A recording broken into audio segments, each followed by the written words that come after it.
Hi and welcome back to another Amazon selling video. I am out here in Missouri where it is freezing and all the leaves are blowing, so I don't know if you can see those in the background, but it's happening. If you're new to my channel, my name is Nikki Kirk and I've been selling on Amazon doing retail arbitrage for 3.5 years now. I started in 2017 and it has been a lot of fun and how I made my full-time income for the first 3 years on the road. Every once in a while I'm asked about retail arbitrage and advertising on Amazon doing PPC or anything else. I think that's the only one.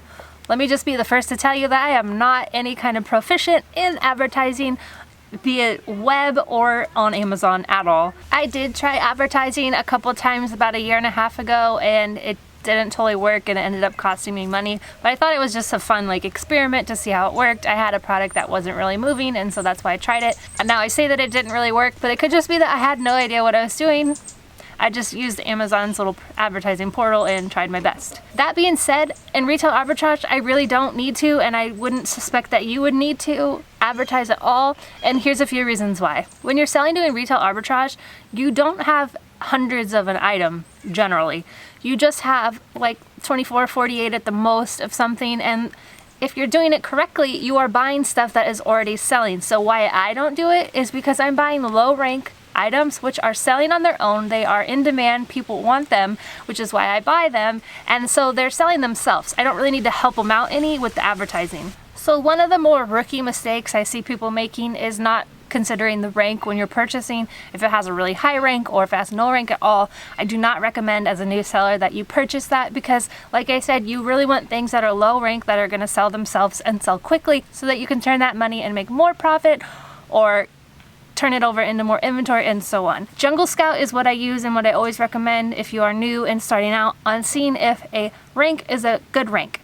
So there's categories like pet or video games where I have no idea because I don't regularly sell in them, that I will check Jungle Scout to see how it is. So let me just walk you through Jungle Scout really quickly. It is a totally free website you can use. It's just junglescout.com/estimator. So when you get to the website, you will just say, how much does the 1500 rank in the United States for grocery category? How much does that really sell?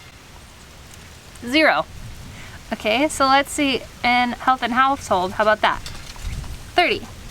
So you'll know that this rank, while it sells, is not the best selling rank. And there's other things to consider, like how many competitive sellers there are. If there are 10 sellers all at the same price, which is the buy box price, you could then expect to do like 3 a month. So that's just one way of doing it. I have a free download that goes into this a little more on my website. It's just free when you sign up for my newsletter. It's also linked below. And it has some FBA prepping checklist as well. So it's a nice helpful download if you need it.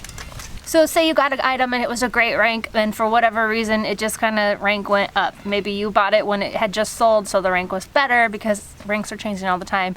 And anyways, you've got a dud on your hands. What do? You could advertise it. That is one way that would probably help it. Again, I'm not really familiar with how to do that correctly, but what I do is I just update the keywords and the description and the search terms in the SKU, which anyone can do. You can totally do this.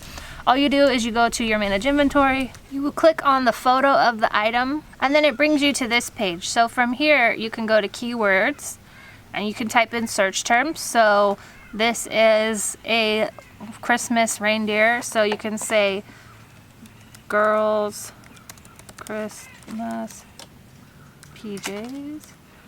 What you want to put in the search terms is whatever you would type when you're trying to look for this item. So maybe you want footy pajamas, winter footy pajamas, red girls footy pajamas, llama, or reindeer pajamas, anything that you think a customer might search and you want your item to show up. And you do need to make sure you're on the advanced view to get that keywords to come up. But that's one way that you can just help your item out by updating the search terms. You can click around and you can really change anything in here. Amazon won't always change it, but sometimes they will. And if you really, really need it changed, like the image is totally wrong, you have to first do it here and then you email them at the help support and you ask for help that way, and then they'll change it, or they'll say, hey, you can't do that. Anyways, that's another story. So there obviously is many reasons why someone would advertise and do Amazon PPC, which is pay per click advertising. But for retail arbitrage, it doesn't make sense. Obviously, if you're buying wholesale or you're doing private label or you're creating your own listing from scratch or a bundle, then it probably will make sense to advertise. But if you create the listing accurately and really well done. Like, all the keywords and descriptions are there. It might not need any advertising at all. So for retail arbitrage, I wouldn't recommend it. I don't do it. I mean, if you want to do it, there's no harm in doing it. You can just test it out. I think it cost me like $60 on the one I did it on. So there is a fee to it, but if you want to try it, try it. I hope this video was helpful. If you have any questions or want to see any other videos from me, please let me know. Thank you guys so much for watching, and have a great week.